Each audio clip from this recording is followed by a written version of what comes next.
Welcome to tonight's show. We're really excited to have Paul Strickland. But before we start, we're going to give a brief land acknowledgement. Welcome again. Last week, I should say, we lost one of our dear storytellers, Allison Cox. And while I did not know her well, I wish I had known her much better. But Ann Brendler is going to say a couple of words about Allison in memory before we get started with Paul. There we go. Hello, everybody. I am very glad that you came to this evening's show. It will put us in a different mood from the one that we've been in for much of this week. Given that we lost Allison on Sunday evening, October 30th. She had been in ill health, as some of you know. She had discovered a new doctor in whom she had great hope would help her resolve her issues. She had started on a new course of therapy, and she admitted to me in the middle of October that she felt very scared about her future. I tried to cheer her up and say, "Oh, Allison, you're going to be just fine," which is what we always say when someone is worried. You'll be just fine. Yes. Sadly, she wasn't just fine. And I feel the loss of a great and dear friend, a person who was so passionate. Allison was a dear friend to many, many people. As Eva and I set about calling and emailing many of the folks whom she knew, we were overwhelmed at how many folks whose lives she touched so deeply were affected by her passing. We miss her very much. We know she is with us always. We know that she is the wind beneath our wings as we look forward to many storytelling performances.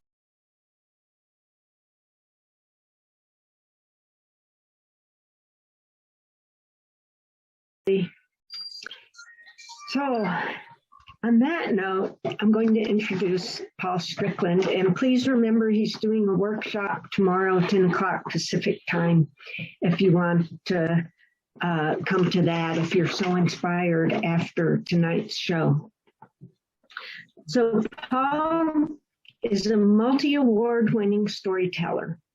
He's performed all types of stories, all types of places, from off-Broadway to elementary school to prisons where he was not an inmate at the time. He's very clear on that. Paul is committed to telling stories that attempt to defy expectations and stretch imaginations. Bill Lepp once said, quote, "Paul Strickland is one of the most innovative storytellers I've ever seen," close quote. His tales are full of relatable strangeness, serious humor, and a lot of heart. And I have to add that through the convoluted road that he takes us down, he always comes back to your heart. So I give you Paul Strickland. Thank you so much. Thank you so much, Marty. And if we could make sure everybody is muted before we begin, I just want to make sure that we get everybody muted before we start. And can y'all hear me okay? If you could just wave at me like this, if I can, you can all hear me okay? Okay, great. Great. And you can see me. Fantastic. Well, I am so happy to be here, and I'm just delighted to get a chance to tell you stories. I do want to clear something up. I have been accused of making up all of my stories, and I need to say that that is not entirely true. The truth is that my stories come from mostly one of two places. They either come from my Ain't True and my Uncle False, who are family that I go down and I visit, and they tell me stories, and then I relay those stories to you. They live in this community called Big Fib Trailer Park Cul-de-sac. It's a trailer park that's in the shape of a giant cul-de-sac in a town called Big Fib. And Big Fib is a very different kind of town than the town I grew up in. And Big Fib Trailer Park Cul-de-sac is a very different trailer park than the trailer park that I actually grew up in. But that town down there is one of those towns that still exists in America that's still all built around one industry. And there's not a lot of stuff going on in that town. You know, everybody works at or is retired from the Big Fib pea punching plant, which is, of course, the factory where they punch peas until they are black-eyed. Everybody works at that plant or is retired from it. And it's just one of those places that people still tell stories there as their mode of entertainment. There are no TVs in Big Fib Trailer Park Cul-de-sac. And if you think about that for a second, it makes sense. Why would you purchase something that's less entertaining than your neighbors, right? Uncle False will tell you, oh, listen here. Why would I purchase another flat, square entertainment object when I already got this here window? I mean, if you look out this window right now, you tell me something. What does NBC have? What does Netflix have that is more interesting than looking out this window right now? You see what's happening. Earl right now is sweeping his leaves. He is sweeping his, I guarantee you later on today, we won't see him. And you know what he'll be doing? Raking his kitchen floor. Well, Big Fib Trailer Park Cul-de-sac is one of those places I go to gather some stories. The other place that I like to go to get stories is I collect them from this very wise little old woman who lives in my head. And that probably explains why she is so little. And I would like to start with a story that I collected from her. It is one of my favorite stories to start off a program with because it's a story that is about the power of stories. We're going to begin and end with a story about stories tonight. This story is called The Bookhead Boy. And the way that wise little old woman, she always starts the story, she does it like this. She says, way back ago. And I love that beginning. Way back ago. Back a long, long time ago. Back when there were still evil witches, and they were the influencers. There were still kings and warlocks that bought up all the stocks. There were still trolls. They just had not yet become internet trolls. See, some things have changed, but some things do not change no matter how much time changes things.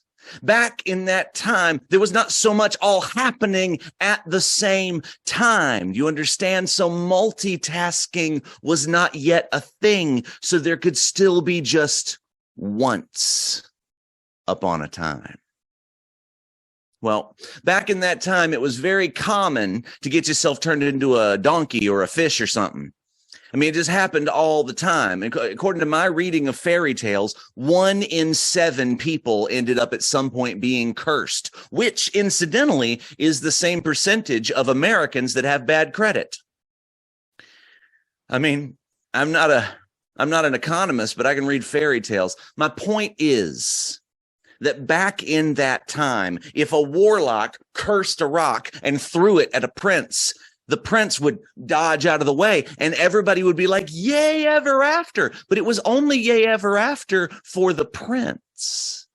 There was still a camouflaged loaded rock with magic in it sitting in that path, waiting for some poor peasant child to come walking past, thinking fantastical thoughts, kicking rocks. Next thing you know, pow, his head is a book.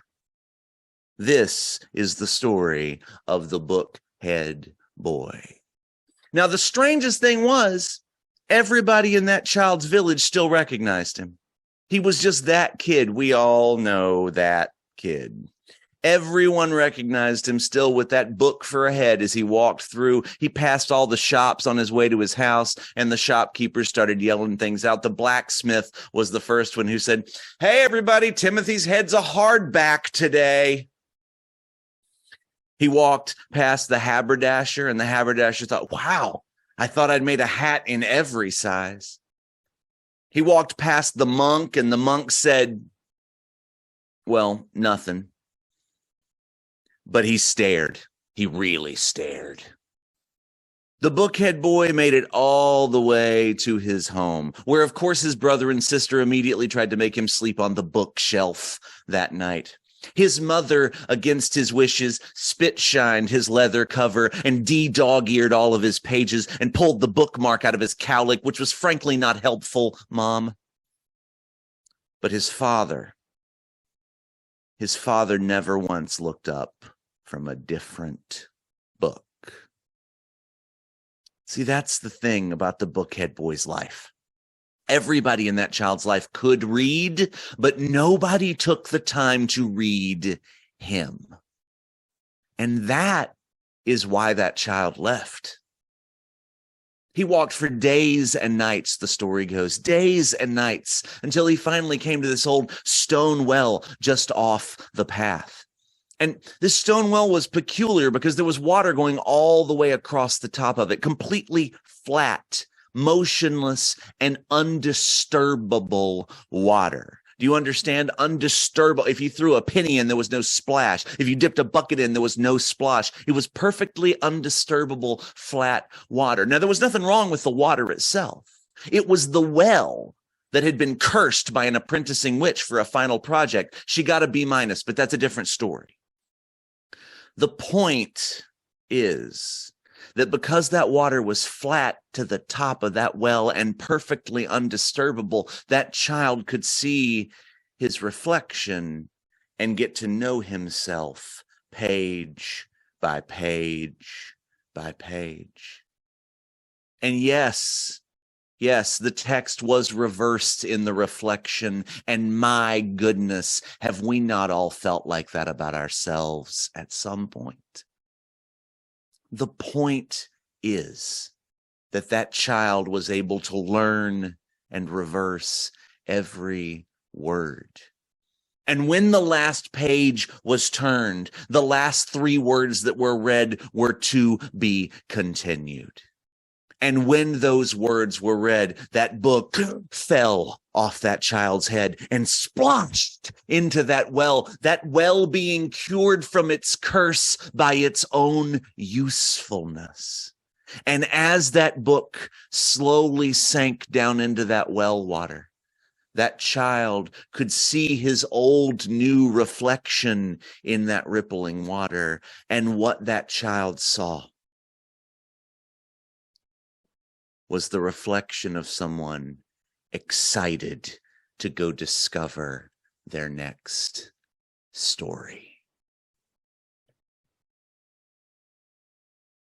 Thank you. Thank you so much. Well, let's go to Big Fib Trailer Park Cul-de-sac. I want to tell y'all the story. Let's lift things up a little bit and have a love story. This is a love story. It's the first story that Ain't True and Uncle False really ever told me. It is a love story about how the two of them met. I went down there recently to ask him to retell it to me, and Uncle False started the story like this. He said, "Once upon a time," and Ain't True stopped him. She said, "Honey, don't start the story the way you start stories about wizards and castles. We ain't that old." And Uncle False said, "Well, how you want me to start the story then, honey?" And Ain't True said, "Well, honey, start the story the way you started every story for 65 plus years. You say, 'Listen here,' even though I was already listening and had nowhere else I could go." So here's the story. Once upon a time, a long, long time ago, when my Uncle False was 7 years old.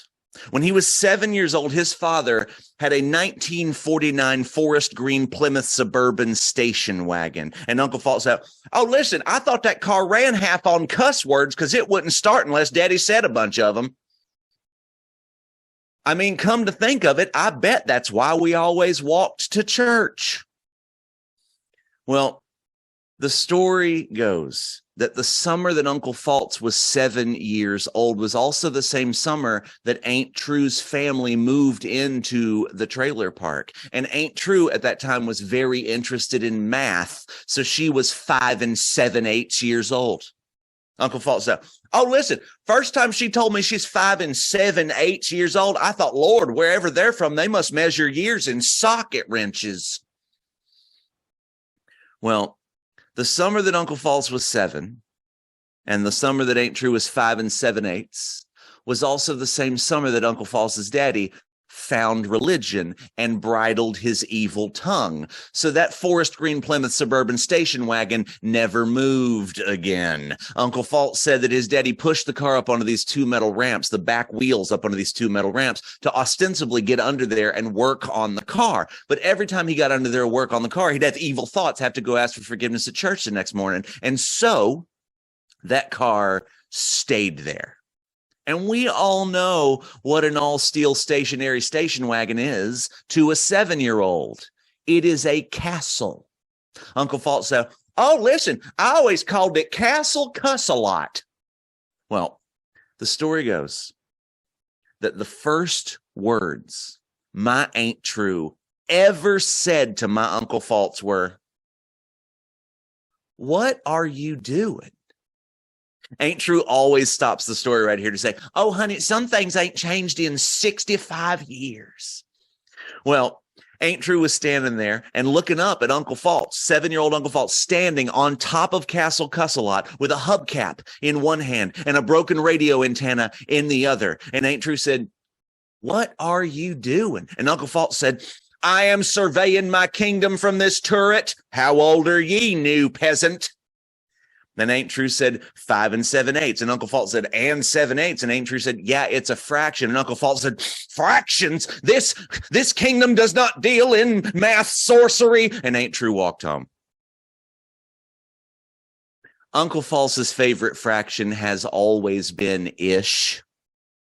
Well, Aunt True went home and back several days. She would come over and try to make a connection. Uncle Faltz would act a fool, and then she'd go back home. And this happened over and over and over again until finally Aunt True was 5 and 365 years old. And she walked over and she knocked on the window of Castle Cuss-a-Lot. Uncle Faltz rolled the window down. Aunt True said, hey, I'm having a birthday party tomorrow at my trailer. Mama is making me invite you. So you should come over. And it'll be safe for you because I'll be 6. There'll be no fractions. And then she just turned around and walked away. Now, Uncle Faltz did this thing that I guarantee you we have all done at some point in our lives. We're in the middle of a heated moment. You kind of get in a little bit of an argument. You say something that doesn't really even necessarily have a lot to do with what's going on in the argument. But because that thing came out of you, it ends up betraying more of how you really feel than you intended it to. Well, as Aunt True was walking away, Uncle Faltz said, don't you want to be a princess? Aunt True turned around and she said, no, I don't want to be a princess, but I do want to get in that car. And Uncle Faltz said, it ain't a car, it's a castle. And Aunt True said, castle windows don't roll down. And Uncle Faltz said, you should learn to play along. Which is a thing you used to be able to do. A long time ago, you used to be able to dramatically roll up a window. You really cannot do it now, can you? You can't. You should learn to play along. It's just not the same. So Uncle Faltz said, you should learn to play along. And Aunt True took off running right out in front of Castle Cuss-a-Lot. Now, Uncle Faltz thought she was running around to the passenger side so that she could play along. So Uncle Faltz started scooting as fast as he could all the way across that bench seat, just scooting all the way across. And you know, those cars were 1.5 miles across. He was scooting as hard as he could to get over to that passenger side door so he could unlock that door and let Aunt True in. But whenever he got all the way over there, Aunt True took off running back behind Castle Cuss-a-Lot, got over to the driver's side door, threw the driver's side door open, sat down behind the wheel, slammed the driver's side door, grabbed the wheel, looked at Uncle Faltz, and victoriously smiled. Aunt True says, Honey, why would I pretend to be a princess when not playing along is how you get the real power? Uncle False said, listen here, she tricked me so bad. It made me so mad. I said every cuss word in Daddy's vocabulary, and that's when the car started.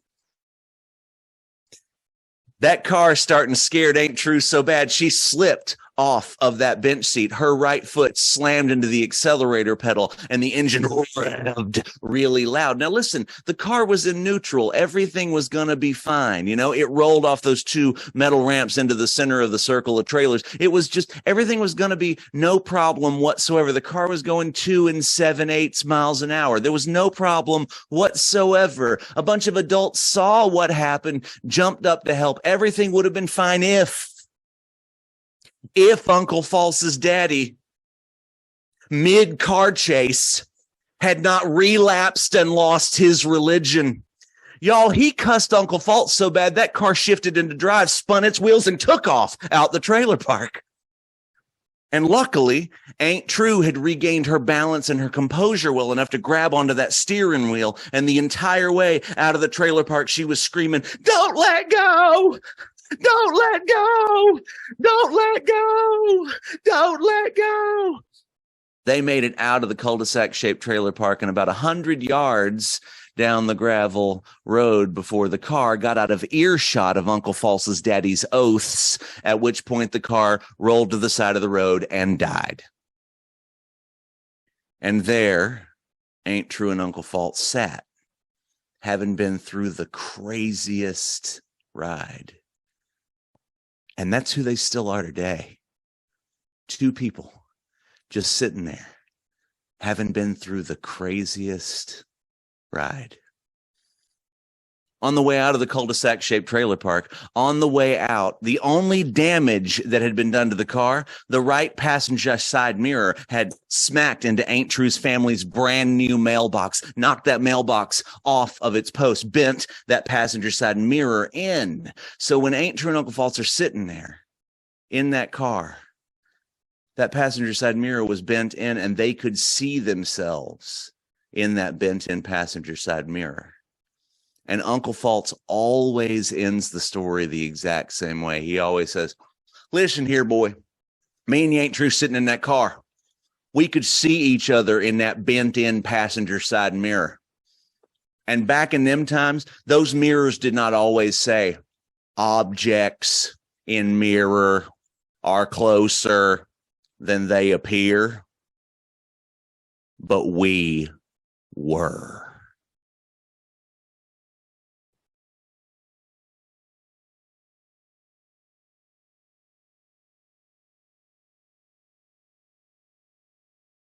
Thank y'all so much.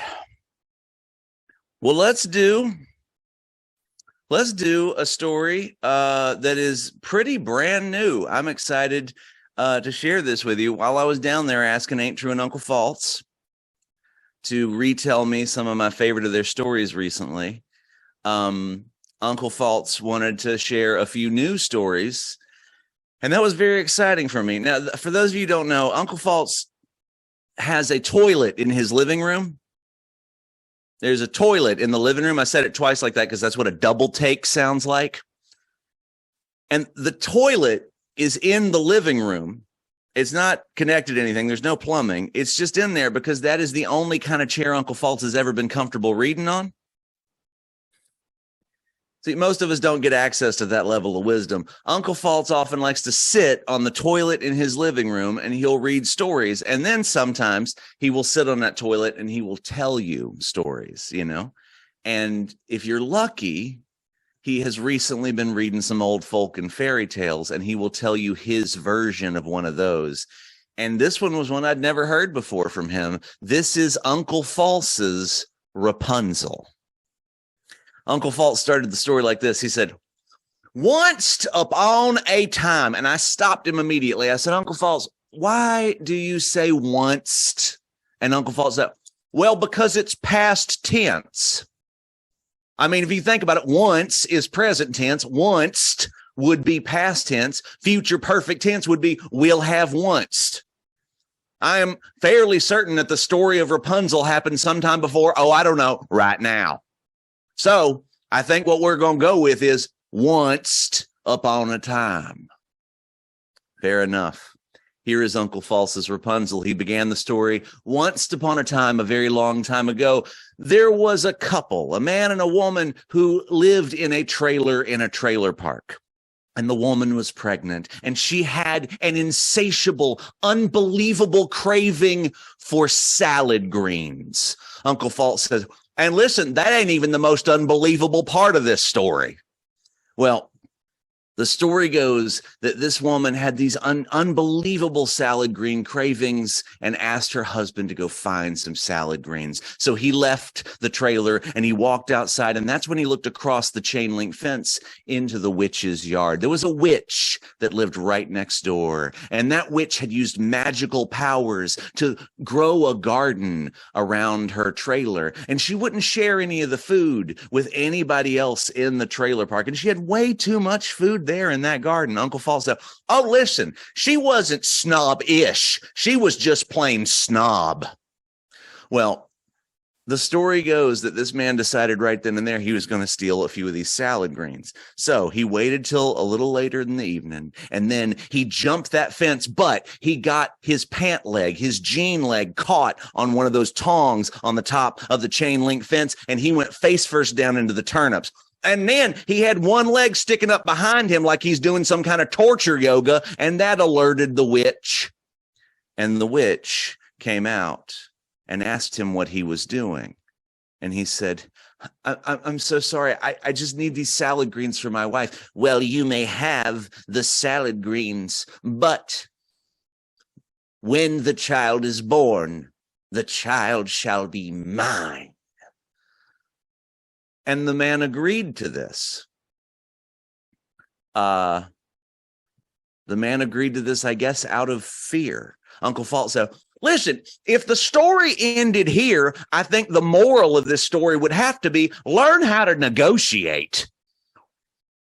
I mean, good gosh, there ain't no way that everybody doesn't know the first rule of negotiating is aim high. There's no way that witch thought he was going to just up and take the baby for salad deal. Well, sure enough, a few months went past and the child was born. And as if by magic, the witch appeared in the trailer. Give me the child as you have promised. And they did. And then the witch decreed, because of the salad greens you stole, this child shall be named Arugula. And the father said, that wasn't the salad green that I stole. Oh, baby spinach. I mean, that's cuter, but that's still not the one. Radicchio. I mean, that's closer, but bib. No, not at all. Not at all. Iceberg. And the mother said, no one has ever craved iceberg lettuce. Well, eventually the witch properly guessed the name, which was, of course, Rapunzel, the German name of a kind of mustard green. And that's very convenient because it's the name of the story. 18 years passed. And after 18 years, the witch still wanted this child around, did not want to let her make decisions for herself. So what she did was, you know how you have a double wide trailer?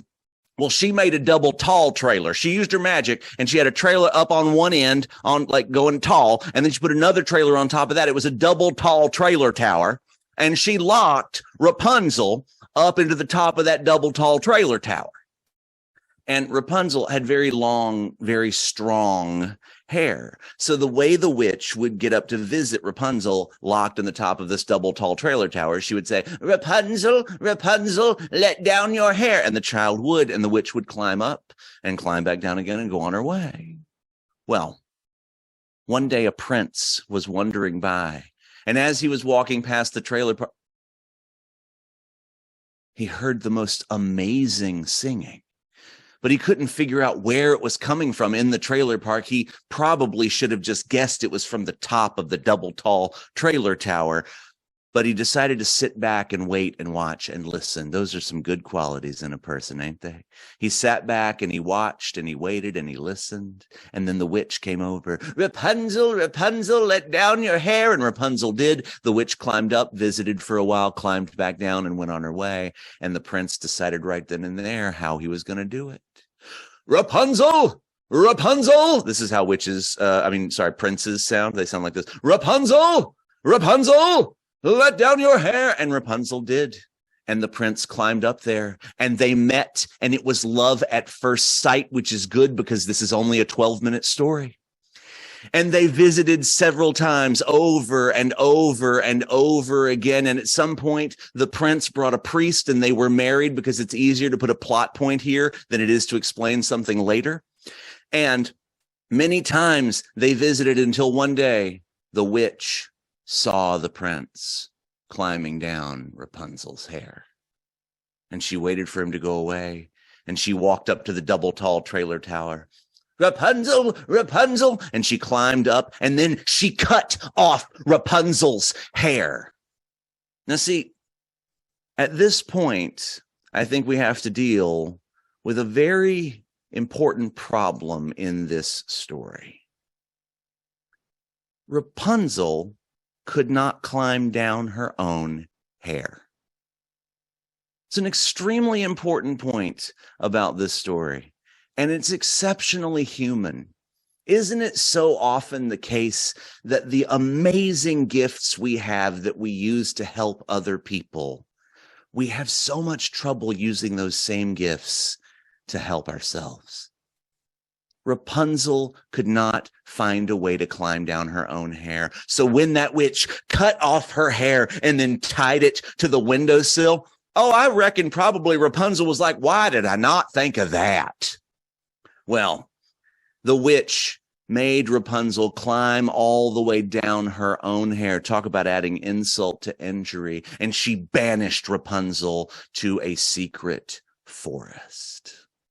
The next day, the prince came by, as he dutifully did every day. Rapunzel, Rapunzel, and he climbed the hair and was a bit surprised at what he found. And that witch threw him out of the tower, and he did not die.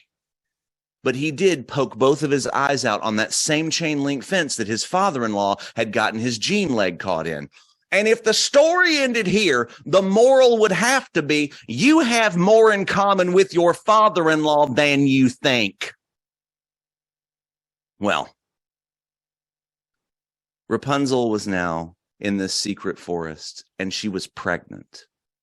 And this prince was now blinded, having his eyes poked out of the top of that chain link fence, and he was wandering around the world blind. He was still hearing Rapunzel singing in his head, but as time has a tendency to erode those kinds of memories, every day the sound of her singing got a little fainter and a little fainter and a little, and one day he heard it. And he also heard the sound of two children.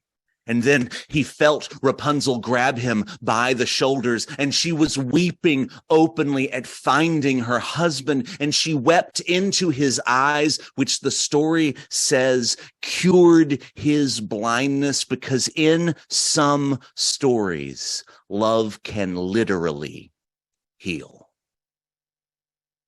And at that point, that prince first saw his two twin children and learned that their names were Vinaigrette and Crouton. Now that we are at the end of this story, I think the moral would have to be this. And listen, I had to work hard to find the moral to this one.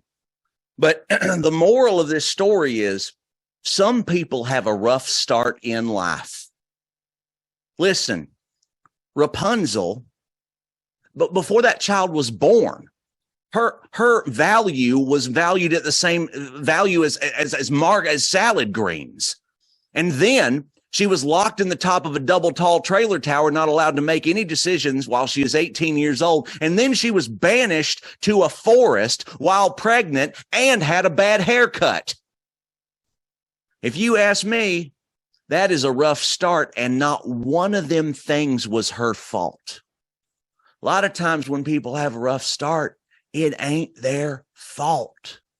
And what it takes to get over a rough start is a lot of luck and a lot of love.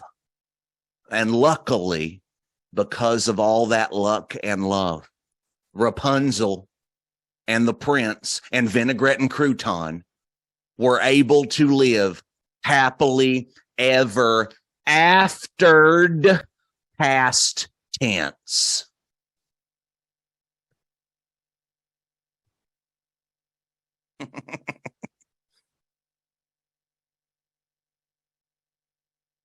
Uncle False's Rapunzel. Let's do a couple of tree stories.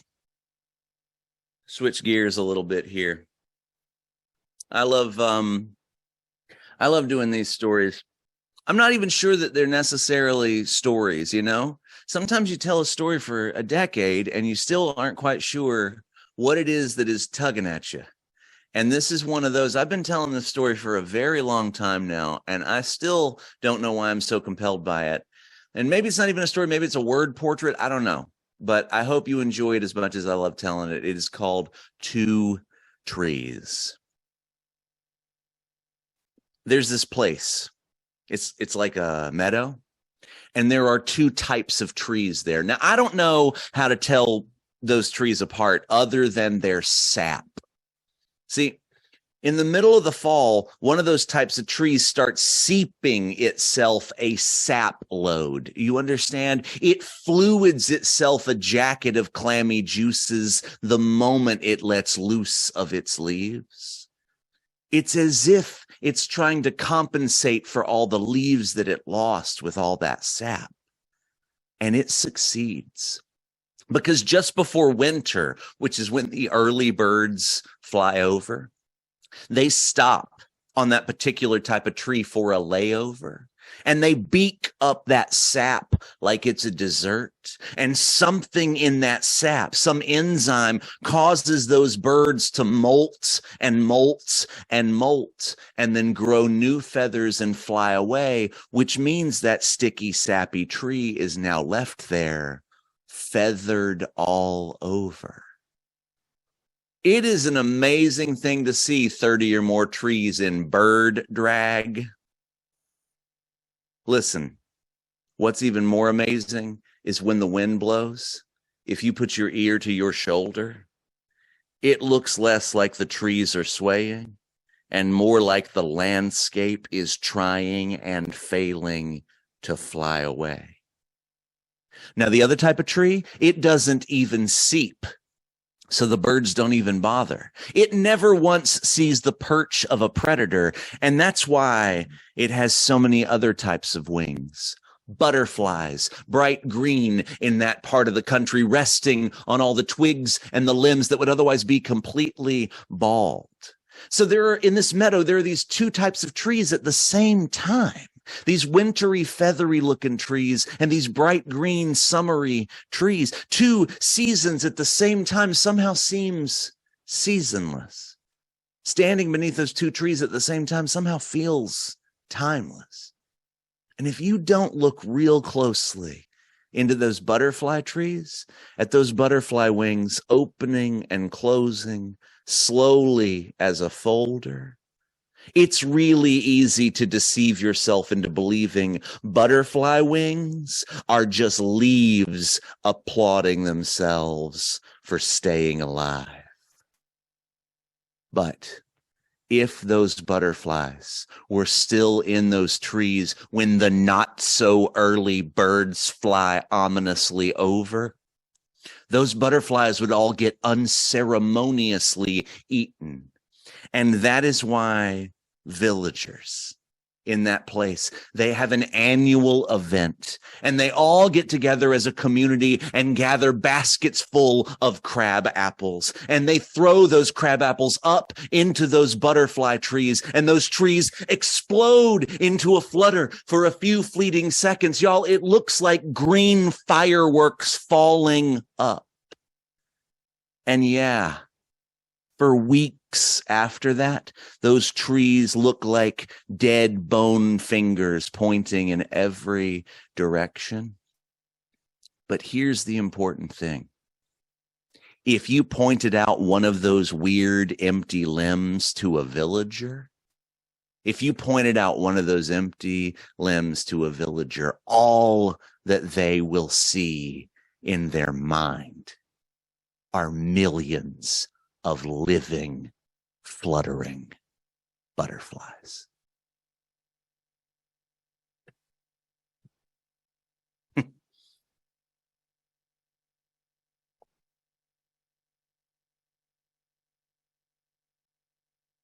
There was once a knife that was stabbed into a tree, and no one could pull that knife out of that tree, no matter how strong they claimed to be.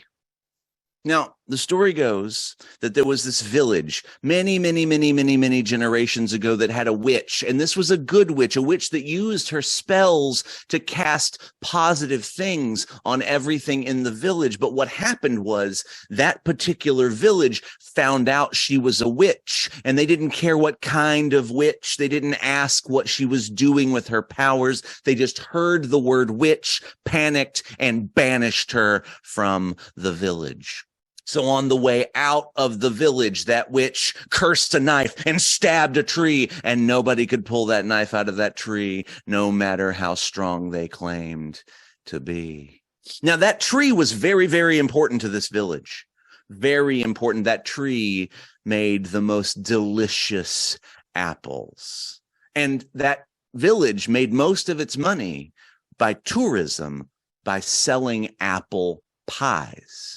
But whenever that witch cursed that knife and stabbed that tree, well, all of the apples in that tree turned into crab apples. And what's worse, ocean crab apples. Way too salty for any apple pie. And even if you were the kind of person who likes salty apple pie, you probably shouldn't eat one of those. That tree is nowhere near the ocean. How fresh could the crab apples even be? Well, they hired as many people as they could find to pull that knife out of that tree. And then they resorted to spending lots of money to hire specialists. They hired the most burly, famous lumber Patrick. His name was not Jack. And he could not pull that knife out of that tree. They hired the most decorated warrior in their region. He was one level higher than a 5-star general. He was a 5-star specific. And he could not pull that knife out of that tree. They hired a warlock to come and reverse the curse. And he did reverse the curse. He went, "Ugh!" And then that tree turned into a giant knife with a tiny tree sticking out the side of it. And that was too weird to even make tourists come and see it. So they made him turn it back. One day, a 7-year-old girl was walking past, and she looked up and she tried as she had every day to grab a hold of that knife handle. And on that particular day, it just so happened she had grown just enough that on her tippiest of tippy toes, she could grab a hold of that knife handle. Now, this little girl did not know that she was the great granddaughter of that witch. But that's not important to this story. What's important is this little girl reached up and tried hard and grabbed a hold of that handle, and it came right out of that tree with one easy tug, because it turns out it is easier than we want to believe to undo things that need to get undone. When that child walked up and pulled that knife out of that tree, that knife blade fanned into thousands of feathers, and that handle expanded into eagle's talons, and that giant bird flew away with the curse. And as that bird flew away, those crab apples began dropping out of the tree and rolling down the hill like salty, sad tears or salty, happy tears. depending upon who is telling the story.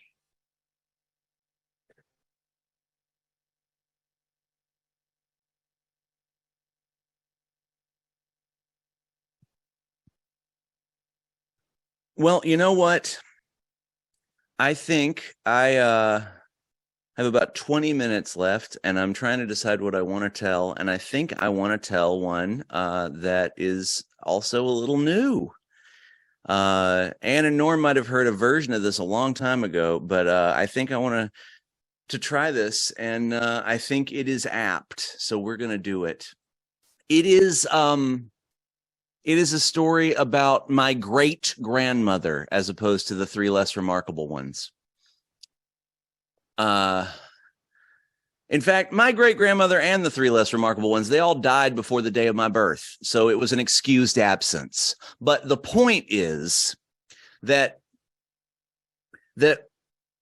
their time was a very different time than our time, you know? And that's an important thing to remember about some stories. In their time, if you said the word portfolio, they would assume you're talking about a seaside town with a harbor.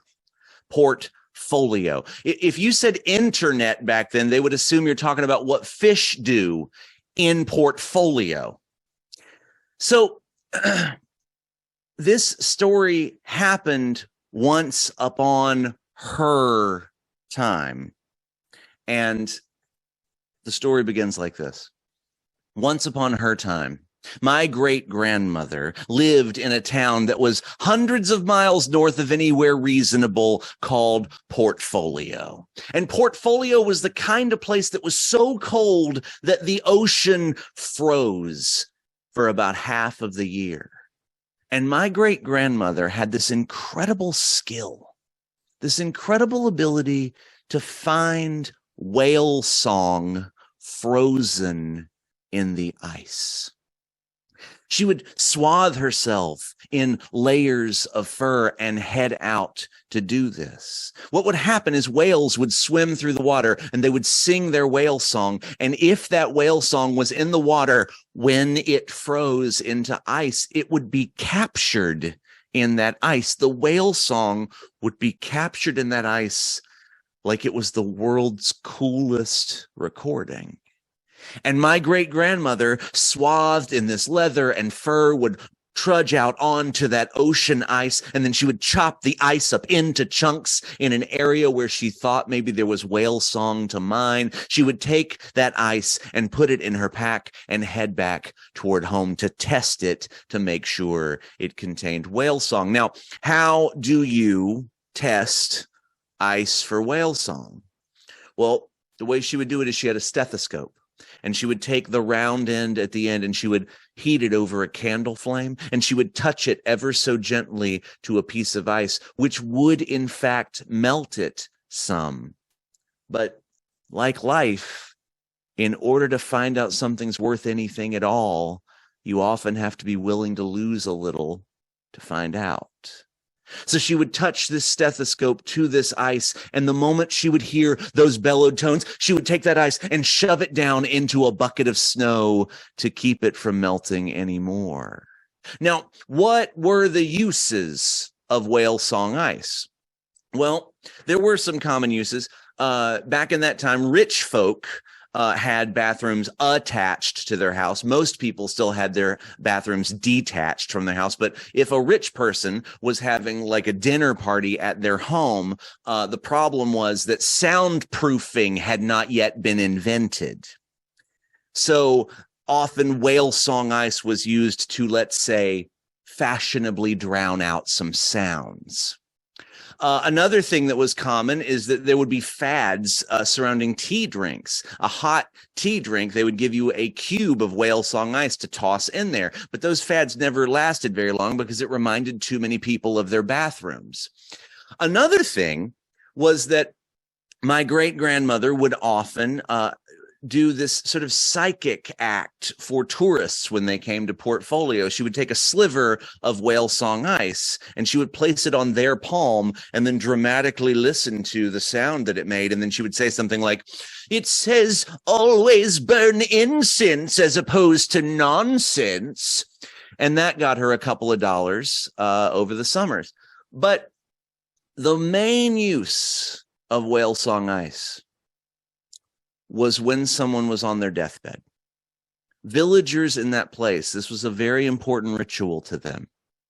Villagers would ask for whale song ice on their deathbed. And sons and daughters, best friends, would hold a piece of whale song ice next to their ears so they could hear whale song as they were dying. Or those who were unconscious but still breathing, they would slice a sliver and place it on their tongue.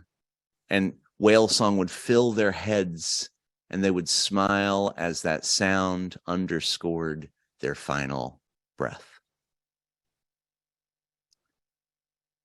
My great-grandmother, when she was around 55, she started having trouble finding whale song in the ice. And it is because impurities in the water began mounting up. The impurities in the water started making that water, when it would freeze into ice, incapable of holding on to whale song. And so at 55, she started having trouble. By the time she was in her 60s, she couldn't find it almost anywhere. And 7 years before my great-grandmother's death, she mined the very last piece of whale song ice. Which means my great-grandmother on her deathbed did not get that same ritual that she provided for so many other people. That opportunity that she created for sons and daughters, best friends, to comfort loved ones as they drew their last breath was not something that my great-grandmother was going to be able to experience. And she had made peace with it. She had made peace with the fact that she had outlived her life's work. And on the night she died, she was lying in her bed, surrounded by friends and family. And my grandmother, her daughter, was sitting right next to her. And as my great-grandmother began to draw what we all thought was her last breath, my grandmother, her daughter, jumped up from the chair and ran over to the door and threw the door open, which sure let in a lot of cold, but it also let in this sound. Ooh. Ooh.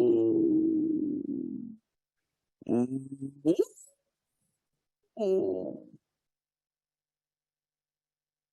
Hundreds of the villagers of Portfolio had surrounded the cabin.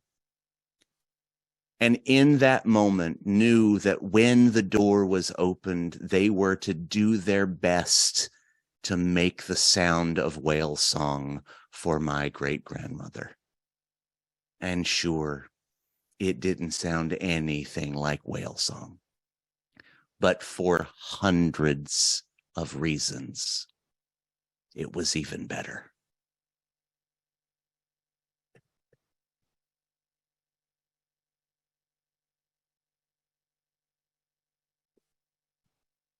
Thank you so much.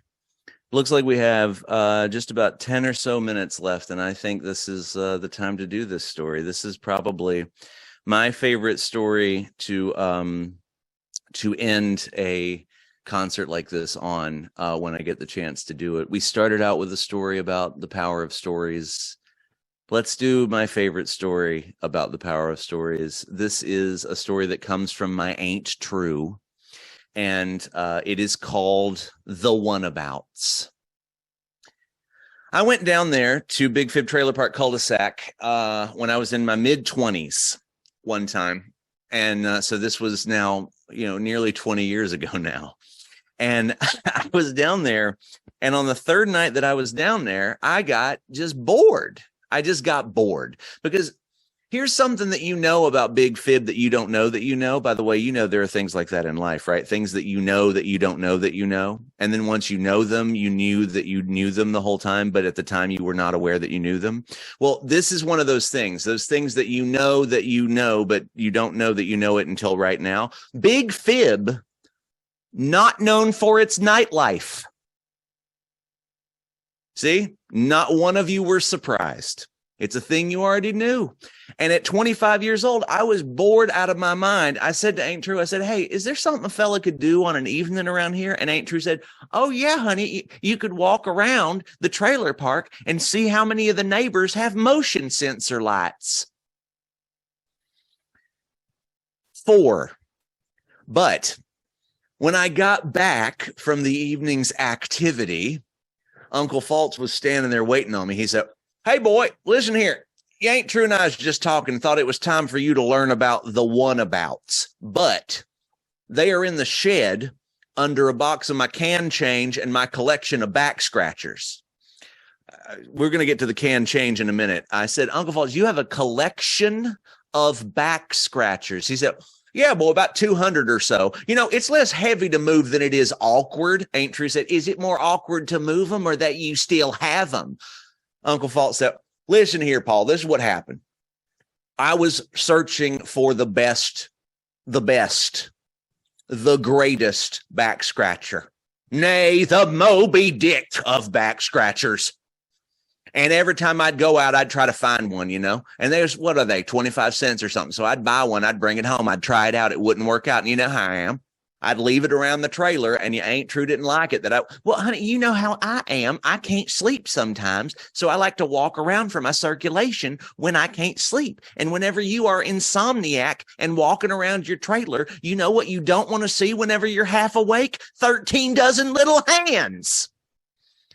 Uncle Faltz said, so she made me take all them back scratchers and put them in a box in the shed. And then she suggested that I scratched my back on the door frame, which I had never heard of before. Paul, I'll be dogged if that wasn't the back scratching I was always searching for. You understand what that means, boy? That means that the Moby Dick of back scratchers came on my trailer pre-installed. Well, I went out with Ain't True to the shed to find the box of the one-abouts. And it was under the box of back scratchers, which was awkward to move. It's a long box that has duct tape holding it all together. And so as I'm pulling the box off, it's shifting and moving. So it feels like those back scratchers are in there all searching for the Moby Dick of backs. It's just creepy. And I got that thing off of there. And then the box of canned change is actually very heavy. And so I'm glad I went out there. Ain't True does not need to be trying to lift that thing at this point. And I got it off of there and I opened it up to look inside. And it's exactly what you think when I say canned change. It's jars with American currency, quarters with water in it, pressure cooked sealed, canned change. I looked at the top of one of them. It said October 1963. I said, Ain't True, what is going on here? And Ain't True said, oh, well, honey, you know how green beans deteriorate over time if you don't can them. Well, the collective inflation rate from back in that time till now is sometimes over 500%. I said, Ain't True, is that actually how that works? She said, honey, turn around. And she flipped on a light. And in the back of the shed, there were just hundreds of dollar bills up on clotheslines, clothes pinned up, just hundreds of dollar bills back there. I turned around, Ain't True said, that was from a jar marked September 1961. See, now this is what happens. Your Uncle Faltz and I found a jar and we do the math. Well, I mean, I do the math. Your Uncle Faltz just moves his fingers around, but exercise is exercise at our age. So I do the math, and then your Uncle Faltz opens the jar whenever we determine that every one of them quarters in that jar is worth exactly $2 a piece. Once we know that every one of them quarters is worth $2 a piece, your Uncle Faltz opens the jar, dumps it out, and when the modern air hits them quarters, pow, pow, they explode into 2 wet little dollar bills. I mean, it sounds like we're making popcorn out here, honey, but I'll tell you right now, we knew if we were ever going to retire, we were going to have to get creative. Well, we found the box of the Wannabouts, and so we just pulled one into the trailer. And the Wannabouts are just photo albums. But what's cool about them is when you crackle open those photo albums, you know, when the plastic sheeting crackles open, inside where there used to be photos, there are no photos anymore. It's just index cards. And at the top of each index card, it's just the words "the Wannabout" and then the rest of the title of the story. And then there's some crossed out names. And then under that is hopefully a name that has not yet been crossed out. So Ain't True asked me to pull one, and I pulled the one, and it said, the one about how Grandpa Joe lost all his money. And under 3 crossed out names, it said the words Trudy Wilson. I said, Ain't True, that's you. And she said, yeah, baby, I know my name.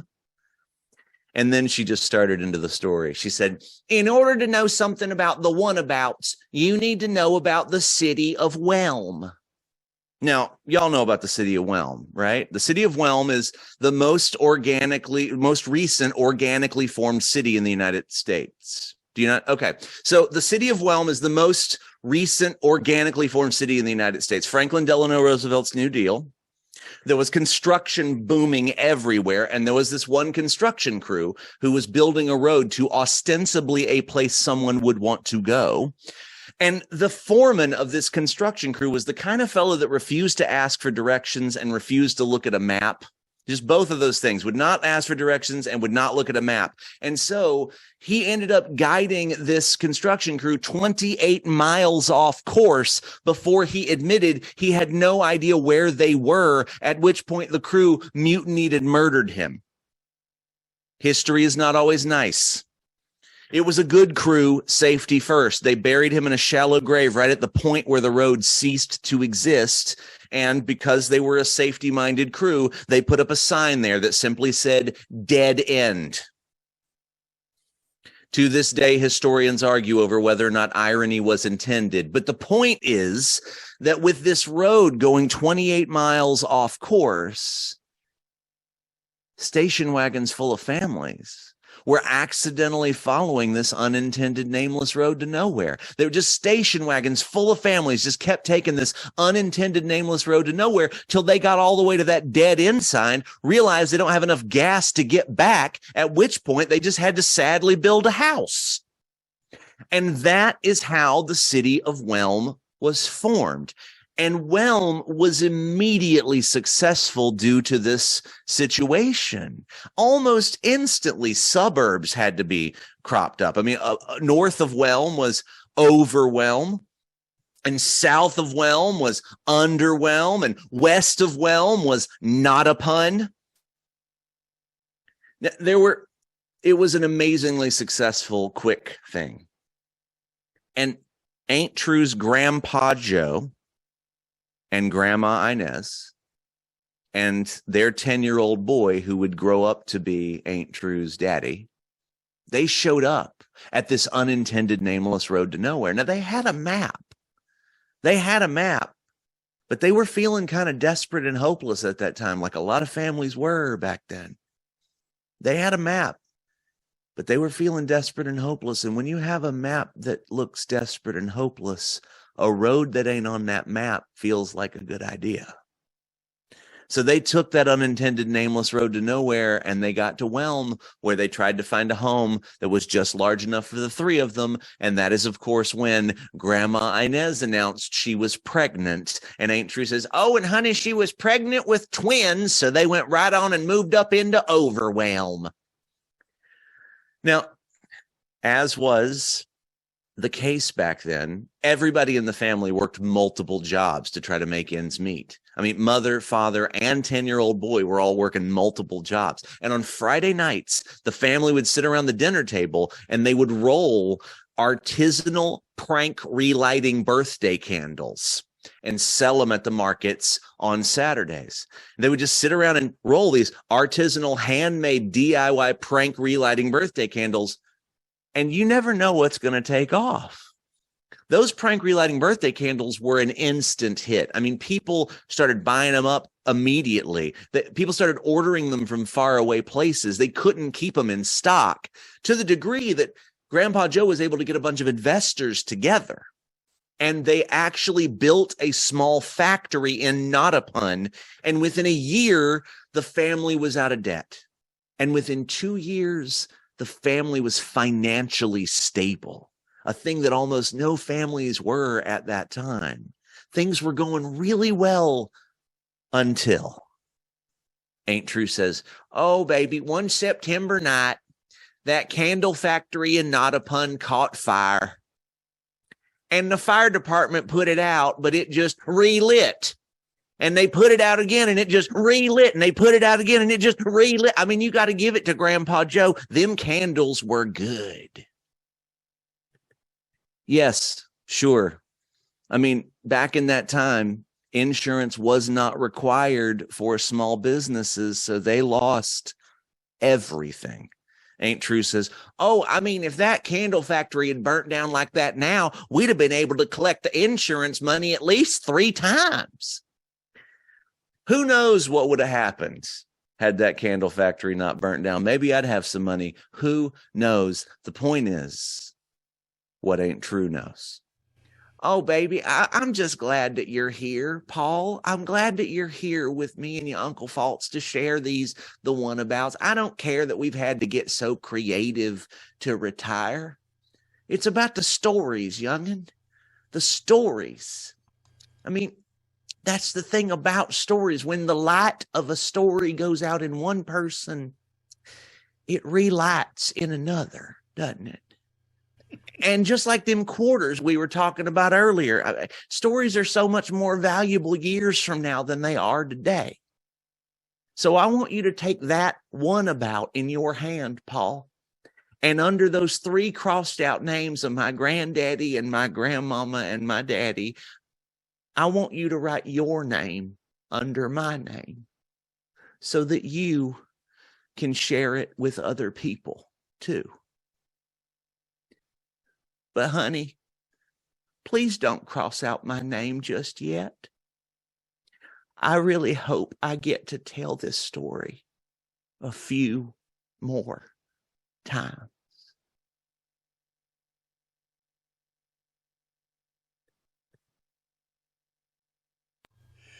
Thank you all so much. Oh boy, I tell you. Thank you so much, That's Paul. a great story. Thank you. We've got a couple of announcements we want to make, and then we'll have everybody will be able to unmute and switch to gallery view. First of all, let me share a couple of announcements, and maybe Paul wants to say something about this one, since he seems to be on the screen. Tomorrow morning we have a workshop with the one and only Paul Strickland. And That's he's me. going to tell us about making a story that's more than its parts. I guess you can it and put it in the closet for a couple of years and then open it up and dump it out, and you got more parts. Yeah. But anyway, it's tomorrow morning from 10 o'clock to 12 o'clock on Zoom. Where we do want to pay our teachers, so we are asking 15 for guild members and 20 for non-members. And there's a registration link on the screen. I will be putting it in the chat in a minute as well, so that you'll be able to look up to that. You want to say anything, Paul? Yeah, I'm just looking forward to doing this workshop. It's a fun subject for me. We're going to be talking a lot about just actually that last story is such a great example of sort of the way in which you put together multiple small stories to make it grow into hopefully something that is, larger than just a collection of small stories. And we'll talk about the ways in which you do that on a micro level as well, like paying more attention, being more focused to imagery and to characterization and things of that nature. So it's just a collage-like look at storytelling. So I love teaching this one, and it'll be a lot of fun. Yeah. And people don't have to bring their own paste? No paste required. In fact, it might really mess up your computer. Okay, thanks, Paul. And in 2 weeks, believe it or not, it's only 2 weeks away till Celebration. We have a very special program. Anne, you want to say anything about this? Oh. Well, Anne, I guess is... Yes, yeah, I'm here. I had been so inspired by the book by Robin Wall Kimmerer, Braiding Sweetgrass, and I thought it would be a wonderful thing if for Celebration we could have some Native American tellers express from their point of view gratitude towards nature as is expressed so beautifully in Braiding Sweetgrass. That was the inspiration behind my wanting to invite these two tellers. And I'm excited about them coming. Yeah, and it's going to be, I think, a great program. Both of them are very accomplished storytellers. I think BZ said she's told about 10,000 different programs and stories. Alicia has been telling stories for many years, and both of them are Native American in heritage. So it's going to be interesting. They're both Californian tellers, so they'll be wide awake as they tell. And we really look forward to having them. Remind you that storytellers, love to tell stories, but it's nice if they can put a few quarters in the jar along the way for that day when they're going to open up the jar and get all those wet dollars out. So what we need to do is remind you that you can donate at seattlestorytellers.org. And we would really appreciate it if you could donate $10, or maybe anticipating that inflation might not be quite as bad when all those politicians are elected. The $20 to make up for the fact that it won't turn as fast would be nice too, or even more. We do have a grant coming, but it's not coming till next year. So we're going to be able to recoup a lot of our expenses for our programs this year. And we have gone long because we want to bring you some really great storytellers, but we won't see that money back until early next year sometime. So your donations will help us keep going until then. So do think about it and make a donation at seattlestorytellers.org. It's really easy. You go to seattlestorytellers.org. There's a bar there. It says donate. You click on that, the little yellow box, and it opens up a thing. You can donate by PayPal. Of course, they take their cut. You can use a credit card or a debit card, or you can mail us a check. There's an address there even for that. Hey, can we just cheer for Paul? Oh, yeah, we can cheer Paul. Some show. Thank you all so much. Okay, I think I've got everything ready. So you should be able to go to Valerie View. You should be able to unmute, and you should be able to chat.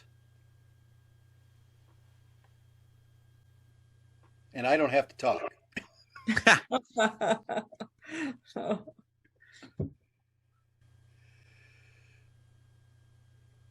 Well, I didn't see a lot of people with their cameras on during your telling, Paul, but I sure had mine on. And every time I saw myself, I'm just laughing heartily. So I wanted to say thank you. This just, you always have so many good insights and so many good laughs for us. So thank you. Thanks, Anne. Thank you. Barry, it looks like people can't. Okay, there's a lot of people. Oh, there we go. Let's try again. Hey, there they go. There are lots of buttons on this thing to push, I tell you. My cat says hi. Mm. Hi. Hello.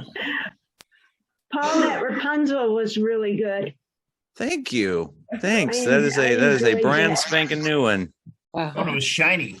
Yeah, it is shiny indeed. Still on bottle. German salad green that sounds like the German salad green that sounds like Rapunzel. Yeah. Are you kidding me? I have to go and research now.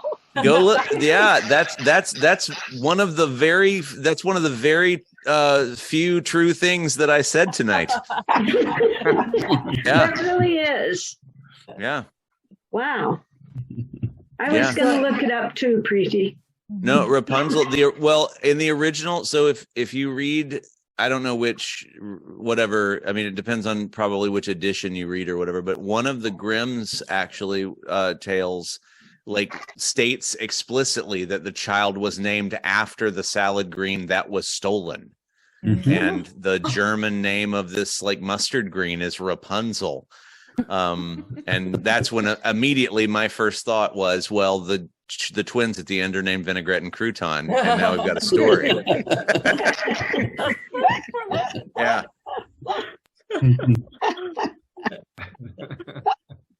Well, I loved your invention, Paul, of how these stories came to you. It was so funny and outlandish. I loved it. I thought it was just the most imaginative, wonderful way of presenting the story. So thank you. Thank you. Thanks. Yeah. That's also kind of true. They really do kind of just come from one of those two sides of my head. I don't know. Yeah. I can believe it. What is the little woman's name? The little woman who lives inside your head. What's her name? She's never told me. So Erica. I never bothered to ask. How rude. Yeah, right. Well, she might be kind of bashful. Yeah, maybe. One of the things that makes your stories so great is because everybody's got an Aunt True and an Uncle False. And, you know, they're believable. They're real people. Thanks. Thank you. I just had yesterday, I woke up in Oklahoma City this morning, and I was doing some master classes and a performance at OKCU. And at one of the classes, one of the students who is a freshman in college was like, "So you tour these shows across Canada?" And I was like, "Yeah, I do Aunt True and Uncle False stories across Canada sometimes." And she says, "So do Canadians think that the Southern stuff is funny?" And I was like, "Oh, you've never been to Canada." Like, yeah, I mean, 15 miles outside of any major metropolitan area is the South, right? It's just not. It's just, I mean, I'm a lifelong Southerner. I've never lived, with the exception of 1 year in Indianapolis, I've never lived outside of the South. But it is true that, like, when you go into the Midwest, or when you go to, Oregon or Washington, or there's just, these communities that do exist, that are rural. And you're right. Everybody has that uncle that, for whatever reason, stands by the sink for too long and tells stories at Thanksgiving, right? Like, it's just real. And whose favorite fraction is ish. Yeah.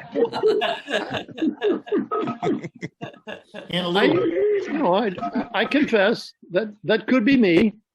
Yeah. Yeah, for sure. Yeah, math is not my subject either, my friend. It is. I think the frozen whale songs are so beautiful. They must be true. Thank you. Yeah, thanks so much. I want one of those when I die. Yeah, that was a fun discovery. I mean, Anne and Norm have actually seen 3 iterations of that story now, and I think I finally found the one I'm going to stick with, which is nice. But yeah, that's what this whole thing is. So, I mean, that's what's so lovely about, like, having the opportunity to sort of work through stories over time, right? And we'll talk about this tomorrow, some in the workshop, but, like, you do get a chance to ask yourself some really hard questions about maybe why something isn't working. And I think, it's really such a blessing to get a chance to do these kind of shows, to be asked to do a show like this and get to do essentially, 2 new stories in this kind of environment where I can get some real feedback and I can, know if it feels good or not, So thank y'all so much for having me for this thing, because it's just a real honor to do it. It's an honor to have you, Paul. It's great to have you. Yeah. Yeah. Thank you. I'm looking forward to the workshop tomorrow too, because I've, like, as you said, I've got little bits and pieces that I can't quite seem to glue together into a story, and they're just begging to get out, but I'm not quite sure where the glue is. Yeah, well, and it's a real thing, right? I mean, Yeah. I have notebooks full of orphaned ideas, Yes. right? Like, I mean, Mhm. it's what it is. It's a real thing. In fact, Ann and Norm know that I've got this one idea for an orphanage for unadopted highways. And it will end up somewhere someday, but I have been trying to find a way to put that in a story for probably 5 years now, and I will get it there eventually. But it's it's one of those things where until especially with an idea like that, with that has those qualities, right?